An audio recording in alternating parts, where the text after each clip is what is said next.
जय जगन्नाथ पिला माने आशा करछि कि आपण माने समस्त भलरे थिबे। मु राकेश आपण मानकु स्वागत करुछि degree education Odisha YouTube channel को। तो आजिकार एही क्लास टी रे हम डिस्कशन करिबा प्लस टू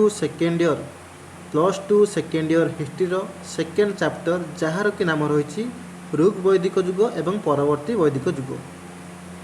तो गत क्लास रे आमे ऋग वैदिक बा प्राचीन वैदिक युग को भल भाव आलोचना कर सारी। तो आजिकार यही क्लास रे आमे डिस्कशन करबा परवर्ती वैदिक युग संपर्क में। तो जदि तुम मानक यह क्लास टी भल लगुए तेज निहाती भाव क्लास टी लाइक कर निश्चित भाव चैनल टी को सब्सक्राइब कर। तो देखिए परवर्ती वैदिक युग संपर्क में बा लेटर वैदिक एज संपर्क में।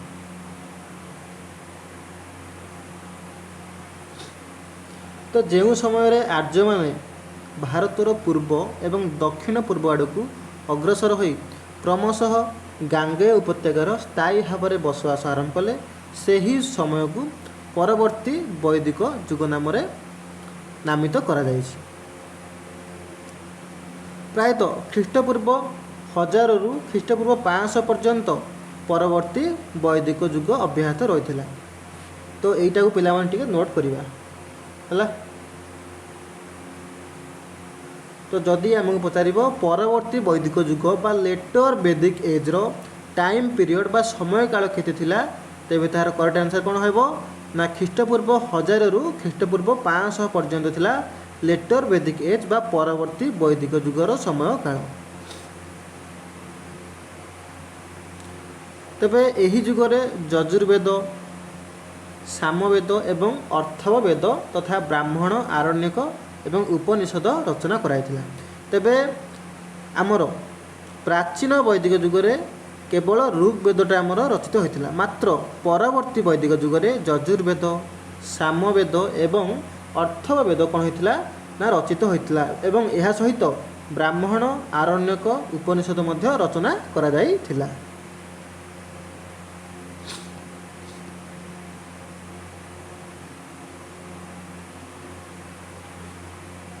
तापर आम देखा से सामाजिक जीवन बा सोशल लाइफ किपरि थिला।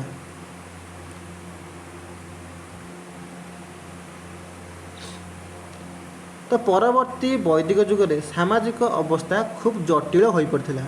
तो आमे कौन पढ़ी ना प्राचीन वैदिक युगरे सामाजिक अर्थात समाज में कौन प्रकार जाति प्रथा नथिला। मात्र परवर्ती वैदिक युगरे कौन होता ना समाज विभिन्न प्रकार जाति बा जटिल परिस्थिति रे पड़ जाइथिला। अर्थात समाज में विभिन्न प्रकार कुप्रथा जाति प्रथा इत्यादि प्रचलित होगाकू आरंभ हो जाइथिला। केउ जुगरे नामर परवर्ती वैदिक युग बा लेटर वैदिक एज रे।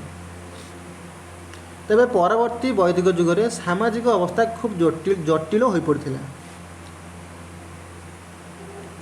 तापर आम देखिबा चतुराश्रम कौन चतुराश्रम कौन है। तो परवर्ती वैदिक युगरे मानवर आयु 100 वर्ष बोली धार्य करा जाय जीवन को 4 गोटी आश्रम बा अवस्था विभक्त करा जायथिला। तो परवर्ती वैदिक युगरे कौन होइथिला ना मनीषर जीवन को प्रायतः 100 वर्ष बोली धरि निया जायथिला एवं यही 100 वर्ष जेतेबेले धरि निया गला तापर कौन कराला ना जीवन मनीष जीवन को 4 गोटी आश्रम बा अवस्था विभक्त कर दिया गला। प्रत्येक आश्रमर समय सीमा थिला केते ना 25 वर्ष है। प्रत्येक आश्रमर समय सीमा थिला केते ना 25 वर्ष। सही आश्रम गुड़िक हूँ कौन कौन ना ब्रह्मचर्य गृहस्थ्य वानप्रस्थ एवं सन्यास। तो चतुराश्रम विषय में जानले जे परवर्ती वैदिक युग कौन होता ना मनुष्यर आयुष को 100 वर्ष बोली मन करा जाइथिला एवं यहाकू समुदाय 4 गोटी आश्रम विभक्त कराइथिला एवं प्रत्येक आश्रमर बयस केते थिला ना 25 वर्ष एवं सही आश्रम गुड़ी हूँ कौन कौन ना यथा आमर ब्रह्मचर्य गृहस्थ्य वानप्रस्थ एवं सन्यास है। यहाँ हूँ कौन ना चतुराश्रम। यार क्रम मध्य पिला माने पचारि दिए जे प्रथम आसीबो आमर ब्रह्मचर्य सेकेंड रे आसीबो गृहस्थ्य थर्ड रे आसीबो वानप्रस्थ एवं फोर्थ रे कौन आसीबो ना सन्यास। यार क्रमटा को मध्य हमको मन रखा पड़ो है। तापर आम देखा प्रथम देखिए आम कौन ना ब्रह्मचर्य विषय। तो ब्रह्मचर्य हूँ कौन ना जन्मरू 25 वर्ष पदार्पण पर्यंत यही समय को कौन कहुए ना बा यही समयर अवधि कौन कहुए ना ब्रह्मचर्य। तेबे जन्मरू 25 वर्ष पदार्पण होगा पर्यंत समय सीमा को ब्रह्मचर्य कहुए। तेबे ब्रह्मचर्य अवस्था विद्यार्थी माने गुरुगृह बा गुरुकूल अवस्थान करी विद्या अर्जन करुले बा विद्या ग्रहण करुले। सेमानंकु सुस्थ तथा निरामय जीवन यापन करने सहित श्रृंखलित होगापाई उपयुक्त तालीम मध्य प्रदान करा जाउथुला। तापर आम देखा गृहस्थ्य जीवन कौन बा गृहस्थ्य आश्रम कौन।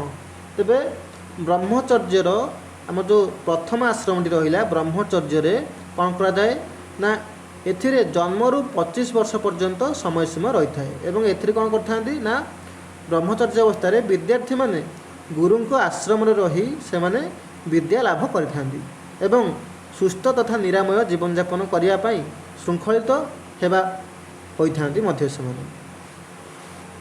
सेकेंड रे कौन कही ना गृहस्थ्य। गृहस्थ्यर समय सीमा होची केते ना 25 रु 50 वर्ष। यही गृहस्थ्य आश्रम कौन कौन सब होता है ना विद्या शिक्षा समाप्त पर ब्रह्मचर्य अवस्था आमर कौन है विद्या शिक्षा समाप्त होगला। तो विद्या शिक्षा समाप्त पर छात्र माने निजर घर को फेरी आसती स्वगृह को प्रत्यावर्तन करी विवाह बंधन में छंदी होते। तो गृहस्थ्य अवस्था जन व्यक्ति कौन करुला ना बाहा होता बा से विवाह करुला। तो विवाह बंधन में छंदी होते एवं एसहित आरंभ होता से गृहस्थ्य जीवन। यही अवस्था आर्य माने निज निज परिवार पर कर्तव्य करने सहित अन्य मानक सहायता मध्य प्रदान करुले।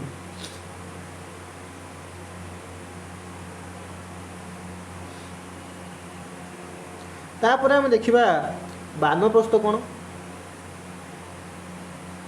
तो बानप्रस्थ आश्रमर समय सीमा होची 50 वर्ष रु केते 75 वर्ष।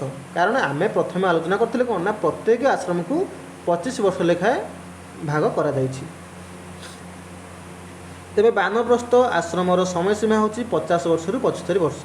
तो यही आश्रम कौन होता है ना आमर बानप्रस्थ अवस्था आर्य माने सांसारिक जंजालू सामयिक मुक्ति पाइबापी वन को बा बण को जाई ध्यानमग्न रोते। तो गृहस्थ्य जीवन से कौन कले ना सांसारिक जीवन जमीक से बह करुले एवं निजर परिवार कर्तव्य तुलाउले। मात्र बानप्रस्थ अवस्था से कौन करुले ना सांसारिक जंजालू सामयिक मुक्ति पाइबापी बण को जाई से ध्यानमग्न रोते। यही अवस्था समाज प्रत्येक व्यक्ति जड़े जड़े अभिज्ञ तथा विश्वस्त उपदेष्टा भूमिका अवतीर्ण होते। तापर आम देखा सन्यास। सन्यास आश्रम कौन। तो सन्यास आश्रमर समय सीमा थिला केते 75 रु 100 वर्ष। सन्यास व्रत थिला जीवनर अंतिम अवस्था।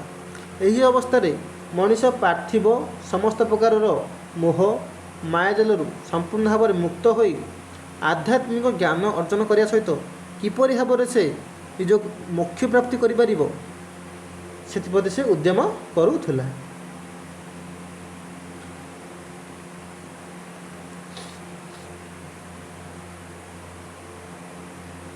तापर आम देखिया पिला माने सेमानकर शिक्षा विषय जानिबा। तेबे परवर्ती वैदिक जुगरे शिक्षार मान यथेष्ट मात्रा रे वृद्धि पाइथिला। वेद उपनिषद साहित्य व्याकरण तर्कशास्त्र इत्यादि को पाठ्यक्रम रे मध्य अंतर्भुक्त करागला। विद्यालय पूर्वर बालक मानक पई उपनयन उत्सव मध्य पालन कराउथला। तेबे विद्यालयर पूर्वर अर्थात से माने विद्यालय जेतले जाउथले ताहार पूर्वर बालक मानक पई उपनयन उत्सव मध्य पालन कराउथला। ऋग वैदिक जुग परी परवर्ती वैदिक जुगरे मध्य गुरुकुल शिक्षा व्यवस्था अनुसूत थिला। बालक मानकु नैतिक तथा शारीरिक शिक्षा मध्य प्रदान करा जाउथला। तापर आम देखिबा जाति प्रथा विषय। तेबे परवर्ती वैदिक जुगरे 4 गोटी जीविका वंशानुक्रमिक भाव में प्रचलित हो क्रमशः जाति प्रथा रूप में आत्मप्रकाश कला। तो आम आलोचना करथिले कौन ना आमर प्राचीन वैदिक जुग बा ऋग वैदिक जुगरे कौन जाति प्रथा मुंड टेकी नथिला बा जाति प्रथा नथिला। मात्र परवर्ती वैदिक जुगरे कौन है ना जाति प्रथा आरंभ होगा लगी जाइथिला। समयक्रमे यही जाति प्रथा अत्यंत कठोर आकार धारण कला। ऋग्वेद परवर्ती खंडे उल्लेख अच्छे जे ब्राह्मण माने सृष्टिकर्ता ब्रह्मा मुहरु, क्षत्रिय माने तांकर बाहुरु, वैश्य माने जानू बा ब्रह्मांकर जंघरु एवं शूद्र माने तांकर पादरु जन्म नहीं बोली एक कथा ऋग्वेद कहुई। तेबे ब्राह्मण माने सृष्टिकर्ता ब्रह्मा मुहरु उत्पत्ति होते, क्षत्रिय माने ब्रह्मा बाहुरु उत्पत्ति होते, ठीक से भाव में वैश्य माने ब्रह्मा जानू बा जंघर उत्पत्ति होते, शूद्र माने ब्रह्मा पादरु जन्म नहीं बोली ऋग्वेद कहुई।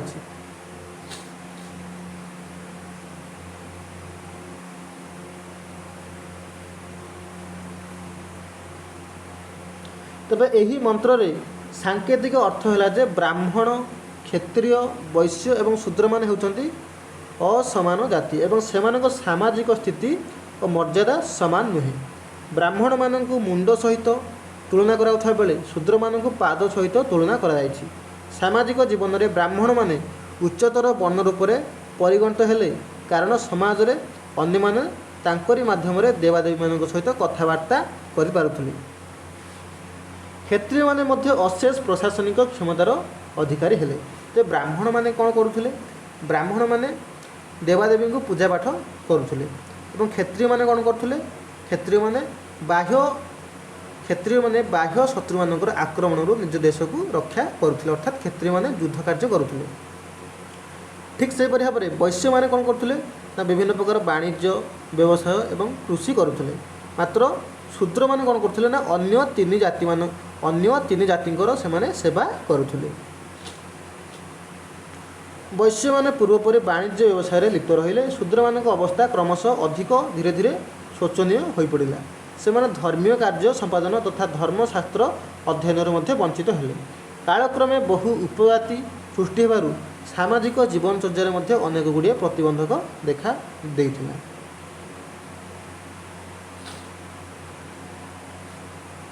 तापर देखिबा आमे नारीर स्थान किपरि थिला परवर्ती वैदिक जुगरे। तो परवर्ती वैदिक जुगरे नारीर सम्मान तथा मर्यादा यथेष्ट विलय देखादेला। देख पिला माने आमर प्राचीन वैदिक जुगरे बा ऋग वैदिक जुगरे नारीर स्थान अत्यंत उच्चरे थिला। कारण नारी निजर पति सहित विभिन्न प्रकार यज्ञ विभिन्न प्रकार सभा समिति मध्य योगदान करिपारुथिले। मात्र परवर्ती वैदिक जुगरे कौन होला ना नारी मानकर विलय हो गला, अर्थात नारी मानकु एते स्वाधीनता दिया गला नाही। नारी माने संपत्तिगत अधिकार मध्य वंचित होले। वैवाहिक नीति नियम में दृढ़ परिवर्तन घटिला। नारी माने पति चयन करार अधिकार हराई बसिले। किंतु आमे प्रथम आलोचना कौन करथिले ना प्राचीन वैदिक जुग बा ऋग वैदिक जुगरे नारी माने निजर पति बा निजर स्वामी को चयन करार मध्य तांकर अधिकार थिला। मात्र परवर्ती वैदिक जुगरे कौन होला ना सेमान निजर पति चयन करार अधिकार हराई बसिले। समाज में बाल्य विवाह यौतुक प्रथा सतीदाह प्रथा बहुल भाव में प्रचलित होला। किंतु आमे काली कौन आलोचना करथिले ना आमर प्राचीन वैदिक जुगरे ये जो आमर बाल्य विवाह होगला यौतुक प्रथा होगला सतीदाह प्रथा होगला एगुड़िक किसी प्रचलित नथिला। मात्र परवर्ती वैदिक जुगरे यही सबू घृण्य बा निंदनीय प्रथा गुड़िक प्रचलित होगा आरंभ हो जाता। समाज में बहुपत्नी ग्रहण व्यवस्था आदृत है, अर्थात समाज में जड़े पुरुष अनेक गुड़िए नारी को बह करुला। विधवा विवाह को निरुत्साहित करागला।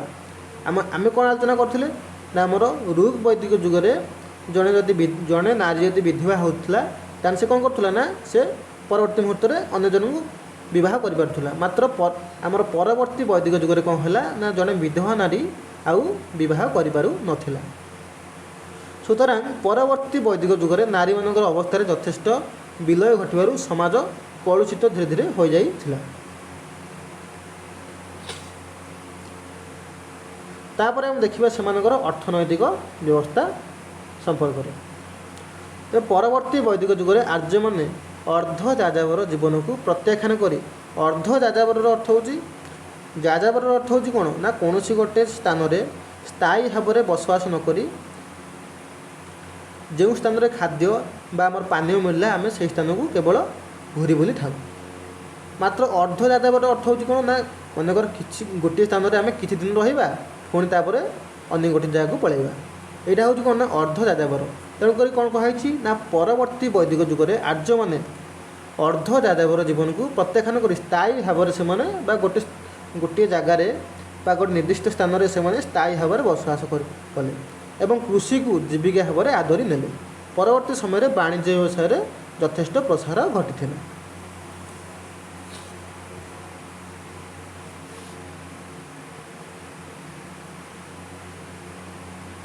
तापर आम देखा से कृषि पद्धति विषय। तेरे परवर्ती वैदिक जुगे कृषि थिला मुख्य जीविका।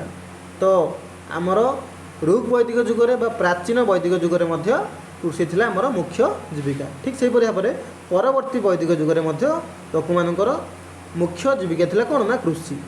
तेबे आर्य माने धान बार्ली गहम राशि सोरिष आदि द्रव्य उत्पादन कर शांति रे जीवन को अतिबाहित करथुले।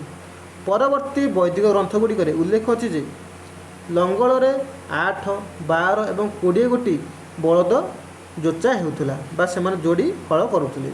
जोचा होउथुबा एही बलद संख्या प्रतीकात्मक परि दृष्टिगोचर हेले मध्य लंगल चाष करिया पद्धति एही समय बेलू लोकप्रिय हो सारी थिला। गांगेय समतल भूमि कृषि द्वारा अर्थनैतिक कार्यकलाप नियंत्रित होउथुला।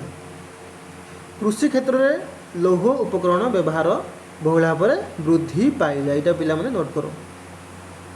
तेज कृषि क्षेत्र में कौन होता ना लौह उपकरण व्यवहार बहुल भाव में वृद्धि पाइला। तो पिला माने आमे कौन पढ़ी ना हरप्पा सभ्यतार लोक मैंने कौ धातुर व्यवहार जान ना हरप्पा सभ्यतार लोक मैंने लुहा बा आयरन व्यवहार जान मात्र आमर वैदिक सभ्यतार लोक मैंने लौह धातुर व्यवहार जानी।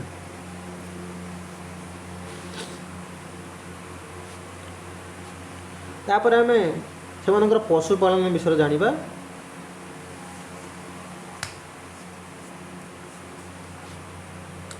तो परवर्ती वैदिक जुगे आर्य माने कृषि सहित पशुपालन को मध्य जीविका रूपे ग्रहण करथिले।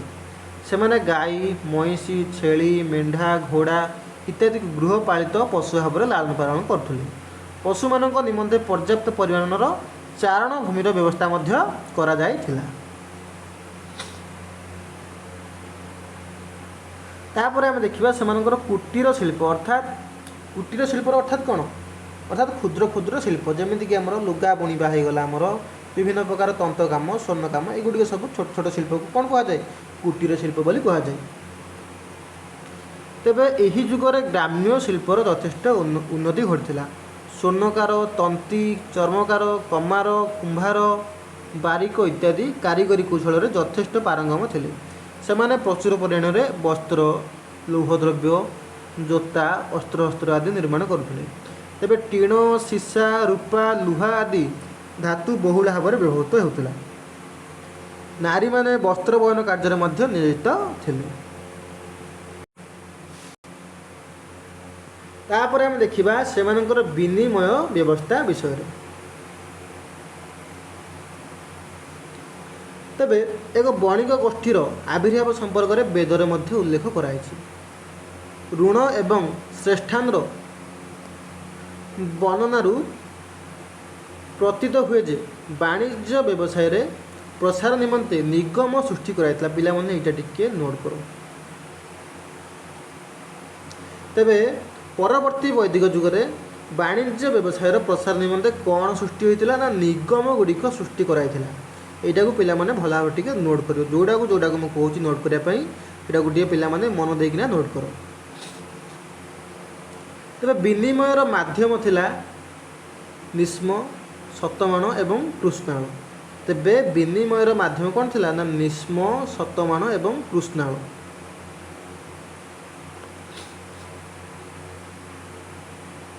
तापर आम देखा से परिवहन व्यवस्था किपरि थिला। तेबे विभिन्न स्थान गोध एवं घोड़ा पिठी द्रव्य गुड़िक प्रेरण कराउथला बा पठाउथला। रथर बहुल व्यवहार कराउथला।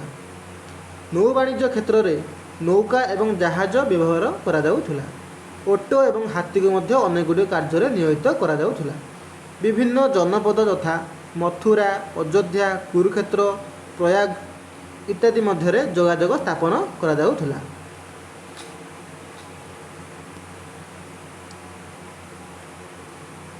तापर हम देखिबा सेमानकर राजनैतिक संगठन विषय।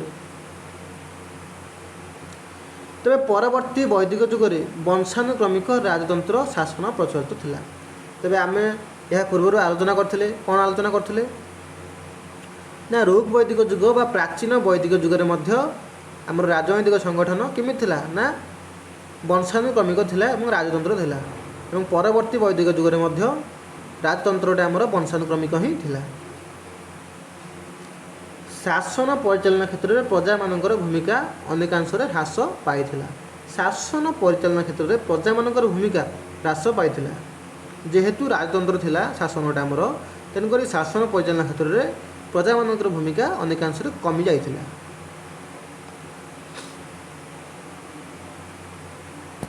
तापर हम देखिबा राजा एवं राजकार्य।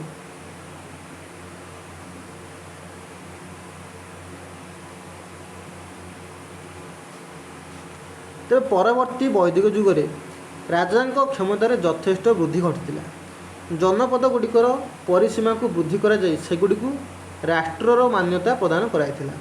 राजा निजक अधिराज, सम्राट, एकराट, विराट आदि उपाधि भूषित करुथिले।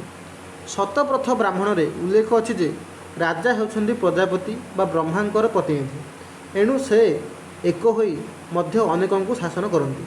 राज्यर आयतन तथा राजांकर क्षमता वृद्धि पाइबा सहित प्रशासनिक व्यवस्थार परिवर्तन अवश्य भावी होई पड़िथिला। राजा विभिन्न धर्म कार्य संपादन करी सिंहासन रे निजर स्थान को दृढ़ीभूत करुथिले। शासन व्यवसायर सुपरिचालना निमंते रथ चालक कहला कौन सूत, कोषाध्यक्ष, कोषाध्यक्ष को कौन कहला ना संग्रहित्री। ठीक से भाव में भागदूत बा भागदूघ, भागदूघर काम कौन थी ना राजस्व आदाय करी, अर्थात भागदूघ राजस्व आदाय करते सचिव बा मंत्री आदि को नियुक्त कराई। तो पिला माने एटा टिके नोट करिया आमे एठु एतिकी ए कर्मचारी को नाम आड़ा पचारिबो हला। तो रथ चालक को कौन कहला ना सूत बोली कहला सूत।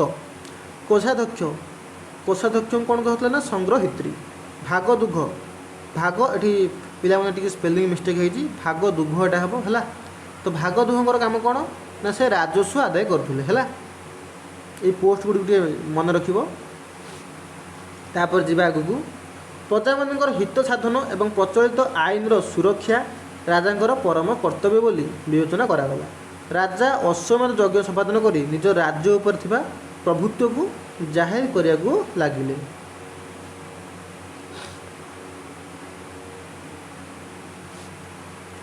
तापर हम देखिबा सभा समिति विषय रे। तेबे ऋग वैदिक जुगरे गठित प्रतिनिधिमूलक अनुष्ठान गुड़िक पूर्व क्षमता को हराई बसिले। विधाता नामक अनुष्ठान को उच्छेद करागला। अर्थात विधाता आमे कौन पढ़ते ना आमर प्राचीन वैदिक जुगर तीनटा आमर राजनैतिक अनुष्ठान थिला, जेमति कि सभा होगला, समिति होगला आ विधाता होगला। तो परवर्ती वैदिक जुगर कौन होला ना विधाता को हटै दिया गला आ रहिला कौन ना सभा आउ समिति। तबे सभा एवं समिति द्वयर पूर्व गुरुत्व रहिला नाही। नारी मानक सभारे प्रतिनिधित्व करने अधिकार वंचित करागला। तो आमर प्राचीन वैदिक जुगे कौन होता ना सभा एवं समितिर नारी माने मध्य भाग नहीं पारुଥିଲେ। मात्र परवर्ती वैदिक जुगे कौन है ना सभा समितिर नारी माने आउ जोग दे पारले नाही। उक्त अनुष्ठान रे बा सभारे संभ्रांत व्यक्ति एवं ब्राह्मण मानकर प्राधान्य यथेष्ट मात्रा रे वृद्धि पाइथिला। सुतरां परवर्ती वैदिक जुगे राजांक क्षमतार वृद्धि घटियारू प्रतिनिधिमूलक अनुष्ठान गुड़िकर क्षमतार विलय घटी बा पतन घटी। तापर पिला माने आमे देखिबा विचार व्यवस्था संपर्क में। तबे विचार विभाग राजा थिले कौन ना मुख्य। तो राजा थिले विचार विभाग मुख्य। ग्राम स्तर रे छोट छोट मकदमा गुड़िक अर्थात गाँ मोर गाँ गाँ गहली रे जो छोट छोट सब कली झगड़ा गुड़िक होता है बा मकदमा गुड़िक होता है ताहा ग्रामणी द्वारा समाधान कराउथला। तो आमे फास्ट क्लास रे आलोचना करथिले कोन ना हमर ग्रामर मुख्य किए थिले ना ग्रामणी थिले। ग्रामर मुख्य थिले किए ना ग्रामणी थिले। तेणुकरी जो गाँ गहली जो छोट छोट मकदमा बा आमर कली गंडगोल गुड़िक होता ताहा ग्रामणी द्वारा समाधान करा जाउथिला। नारी एवं शूद्र मानू संपत्तिगत अधिकार वंचित कर दियागला। यहाँ पिला नोट कर ना परवर्ती वैदिक जुगे कौन है ना नारी एवं शूद्र मानू संपत्तिगत अधिकार वंचित कर दि जाइथिला। पुत्र मानू पिता संपत्तिर उत्तराधिकारी भाव में विवेचना करागला।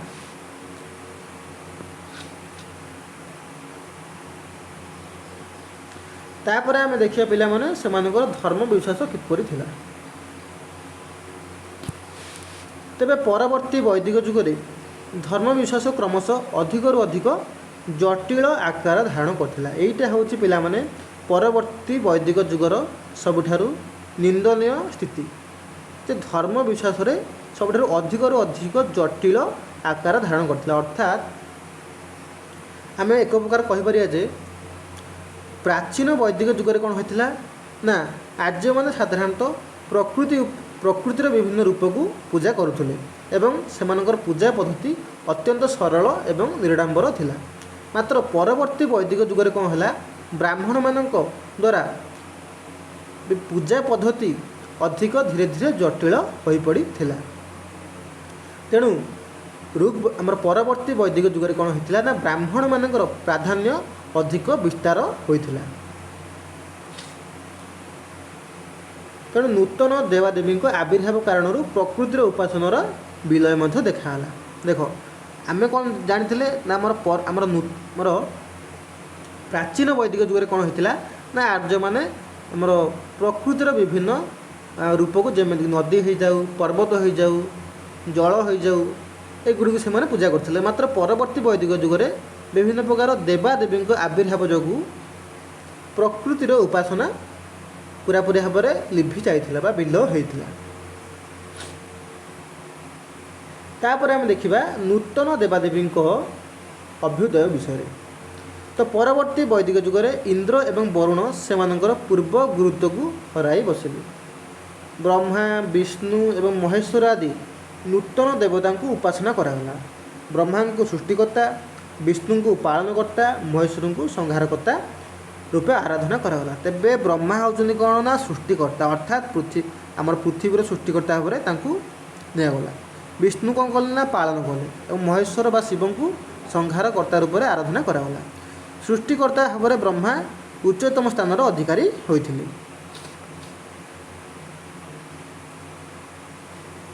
एथिसहित केतेक प्रतीकात्मक वस्तु को उपासना करागला। सरल उपासना पद्धति पूर्वपरी आकर्षणीय हो पारला नहीं। एही जुगरे केतेक नारी शक्तिर उपासना करा जायथिला। सेमाने हेले यथाक्रमे उषा होउछन्ति कोन ना प्रत्युषर देवी, अदिति बा अदितिर अर्थ कोन ना मातृदेवी, पृथ्वी बा मूर्तिका, अरण्य बा अरण्यर देवी, लक्ष्मी बा धनर देवी, सरस्वती बा ज्ञानर देवी को पूजा करागला। एतद व्यतीत गंधर्व अप्सरा किन्नर आदिଙ୍କର आविर्भाव जो धर्मधारा एक नूतन रूपरेख ग्रहण करथिला।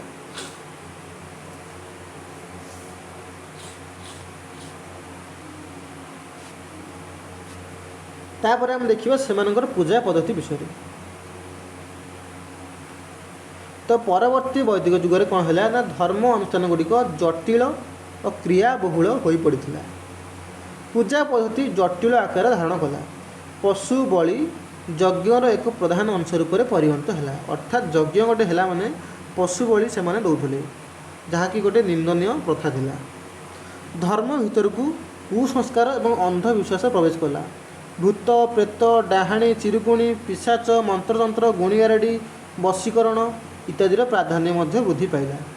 ईश्वर तत्वज्ञान माने सृष्टि जीवन और मृत्यु आदि विषय चिंता करिया को लगिले। मंत्र उच्चारण स्तोत्र पठन पूजा पाठ उपर अଯଥା गुरुत्व ପ୍ରଦାନ କରାଯିବାରୁ ଧର୍ମ ଭାବନା କଳୁଷିତ ହେବାକୁ ଲାଗିଲା। ସୁତରାଂ ପରବର୍ତ୍ତୀ ବୈଦିକ ଯୁଗରେ ପୂଜା ପଦ୍ଧତି ଧୀରେ ଧୀରେ ଖୁବ୍ ଜଟିଳ ଆକାର ଧାରଣ କରିବାକୁ ଲାଗିଲା ଏବଂ ଧର୍ମ ସଂସ୍କାର ଆନ୍ଦୋଳନର ସୂତ୍ରପାତ ମଧ୍ୟ ହେଲା।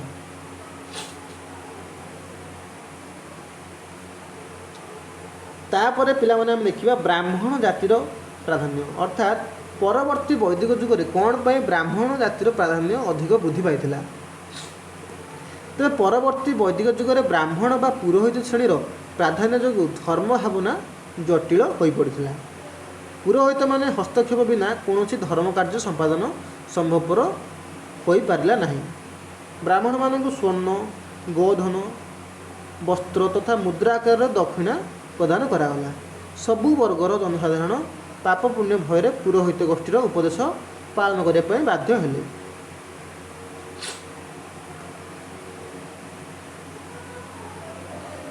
ତାପରେ କ'ଣ ପଚାରିଛି ନା ଆମର ଉଚ୍ଚତର ଆଦର୍ଶ ଏବଂ ଦର୍ଶନ ବିଷୟରେ ଆମେ ଜାଣିବା। ତେବେ ଜନସାଧାରଣଙ୍କ ଧର୍ମ ଭାବନାକୁ ନେଇ ବ୍ରାହ୍ମଣମାନଙ୍କ ଦ୍ୱାରା ନୂଆ ନୂଆ ନିୟମ ସବୁ ପ୍ରଣୟନ କରାଗଲା। ଦେବତାମାନଙ୍କୁ ମନେଇବା ପାଇଁ ଯଜ୍ଞ, ଋଷିମାନଙ୍କୁ ସନ୍ତୁଷ୍ଟ କରିବା ପାଇଁ ତର୍ପଣ, ପିତୃପୁରୁଷଙ୍କୁ ଖୁସି କରିବା ପାଇଁ ଶ୍ରାଦ୍ଧ ପାଳନ ସମ୍ପର୍କରେ ଲୋକମାନଙ୍କୁ ଅବଗତ କରାଗଲା। ତେବେ ଦେବତାମାନଙ୍କୁ ମନେଇବା ପାଇଁ ଯଜ୍ଞ, ଋଷିମାନଙ୍କୁ ସନ୍ତୁଷ୍ଟ କରିବା ପାଇଁ ତର୍ପଣ ଏବଂ ପିତୃପୁରୁଷଙ୍କୁ ଖୁସି କରିବା ପାଇଁ ଶ୍ରାଦ୍ଧ ପାଳନ ସମ୍ପର୍କରେ ଲୋକମାନଙ୍କୁ ଅବଗତ କରାଗଲା। ଆତ୍ମାକୁ ପବିତ୍ର କରିବା ପାଇଁ ବିଭିନ୍ନ ନୀତି ମଧ୍ୟ ପାଳନ କରାଗଲା। ପାପ ପୁଣ୍ୟର ଭାବନା ସମ୍ପର୍କରେ ଜନସାଧାରଣଙ୍କୁ ସଚେତନ ମଧ୍ୟ କରାଗଲା। ବ୍ରାହ୍ମଣ ଗୋଷ୍ଠୀ ଆତ୍ମା ଏବଂ ପରମାତ୍ମା ସମ୍ପର୍କରେ ନୂତନ ତତ୍ତ୍ୱମାନ ସୃଷ୍ଟି କଲେ। ଏକ ବ୍ରହ୍ମ ଦ୍ୱିତୀୟ ନାସ୍ତି ତତ୍ତ୍ୱ ଉପରେ ଗୁରୁତ୍ୱ ପ୍ରଦାନ କରାଗଲା।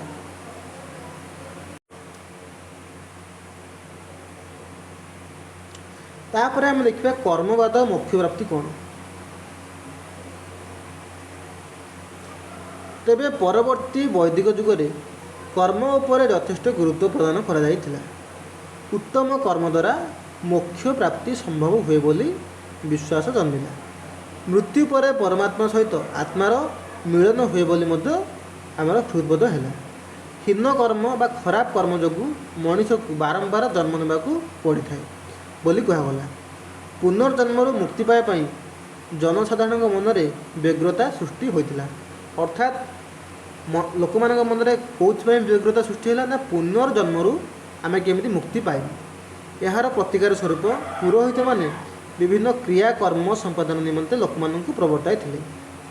ଅତଏବ ପରବର୍ତ୍ତୀ ବୈଦିକ ଯୁଗରେ ଧର୍ମ କଳୁଷିତ ହୋଇଯାଇଥିଲା ଏବଂ ଆମର ପୂଜା ପଦ୍ଧତି ଅତ୍ୟନ୍ତ ଜଟିଳ ହୋଇପଡ଼ିଥିବାରୁ ଏକ ଧର୍ମ ସଂସ୍କାର ଆନ୍ଦୋଳନ ଅବଶ୍ୟମ୍ଭାବୀ ହୋଇପଡ଼ିଥିଲା। ତ ଧନ୍ୟବାଦ ପିଲାମାନେ, ଆଶା କରୁଛି କି ତୁମମାନଙ୍କୁ ଏହି କ୍ଲାସ୍ଟି ନିହାତି ଭାବରେ ଭଲ ଲାଗିଥିବ। ତ ଯଦି ତୁମମାନଙ୍କୁ ଏହି କ୍ଲାସ୍ଟି ଭଲ ଲାଗିଥାଏ ତେବେ ନିହାତି ଭାବରେ କ୍ଲାସ୍ଟି ଗୋଟେ ଲାଇକ୍ କରିବେ ଏବଂ ନିଶ୍ଚିତ ଭାବରେ ଚ୍ୟାନେଲଟିକୁ ସବସ୍କ୍ରାଇବ୍ କରିବେ ଏବଂ ଏହାର ପରବର୍ତ୍ତୀ କ୍ଲାସ୍ଟିରେ ଆମେ ଏହି ୟୁନିଟ୍ରେ ଥିବା ସମସ୍ତ ଇମ୍ପୋର୍ଟାଣ୍ଟର କ୍ୱେଶ୍ଚନ୍ ଗୁଡ଼ିକୁ ଭଲ ଭାବରେ ଡିସ୍କସନ୍ କରିବା।